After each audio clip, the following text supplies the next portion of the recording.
બનાસકાંઠાના ભાભર અને થરાદ પંથકમાં પેટ્રોલ અને ડીઝલની અછતની અફવા ફેલાતા વાહન ચાલકોમાં ભારે ફફડાટ જોવા મળી રહ્યો છે।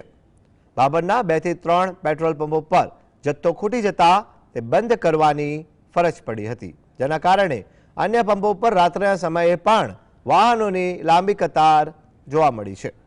લોકો ગભરાટમાં આવી ક્રેન અને બેરલમાં ઈંધણનો સંગ્રહ કરી રહ્યા છે, જેનાથી ખેતી અને પરિવહન સેવાઓ પર असर पड़ी रही है।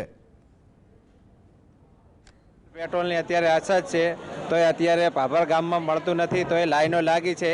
સરકાર સામેથી અત્યારે કેવી રીતે આ ડીઝલ પંપનું બધું સામેથી કર્યું છે। અત્યારે જો લાઈનો કેટલી લાગી છે, જો પેટ્રોલ પંપ ડીઝલ ભાભરમાં પણ અત્યારે નથી। આજે પેટ્રોલ હતું નહીં, હું જ્યારે અહીંયા આવ્યો ત્યારે બીજા પેટ્રોલ પંપ ઉપર પેટ્રોલ હતું નહીં, અને આજે એક આ ગામની નજીક બિલકુલ પડતો પેટ્રોલ પંપ છે, અહીંયા પણ આવ્યો તો જ્યાં લાંબી કતારો લાગેલી છે, અને જાણવા મળ્યું કે આ એક જ ભાભરની અંદર આ એક જ પેટ્રોલ પંપ ઉપર પેટ્રોલ છે, અને તે પણ જે પૂરતો સ્ટોક છે નહીં, અને બિલકુલ 20% જેવો સ્ટોક છે। અને અહીંયા પણ લોકોને જે ડરનો માહોલ છે કે આજે જે રોજની વપરાશ છે પેટ્રોલ ડીઝલની, અને એ પણ અત્યારે જે નહીવત સ્ટોક હોવાથી જે લોકોની અંદર એક મેસેજ ગયો હતો કે આ છેલ્લો સ્ટોક છે, ને છેલ્લો સ્ટોક લોકો કરવા માંડ્યા છે।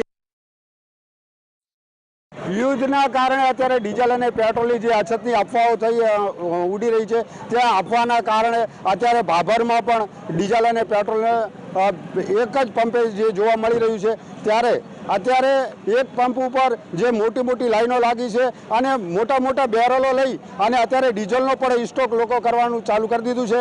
અને જે ખેડૂતો પણ છે તે પણ અત્યારે ટ્રેક્ટરોની લાઈનો લગાડી છે, અને મોટરસાઇકલ હોય કે 4 વ્હીલર ગાડી અત્યારે તમામ લોકો ફૂલ ટાંકી ડીઝલ પેટ્રોલની કરાવી રહ્યા છે। અને સરકાર તો અત્યારે જાહેરાત કરી છે કે ડીઝલ પેટ્રોલ એ અછત છે નહીં, અફવાથી થોડું દૂર રહેવું। તો જો સરકારે અફવાથી દૂર રહેવાની વાત કરી હોય તો આ લોકો લાઈનો લગાડી અને અત્યારે રાત્રે પણ પેટ્રોલ ડીઝલ લેવાની મોટી મોટી કતારો જોવા મળી રહી છે।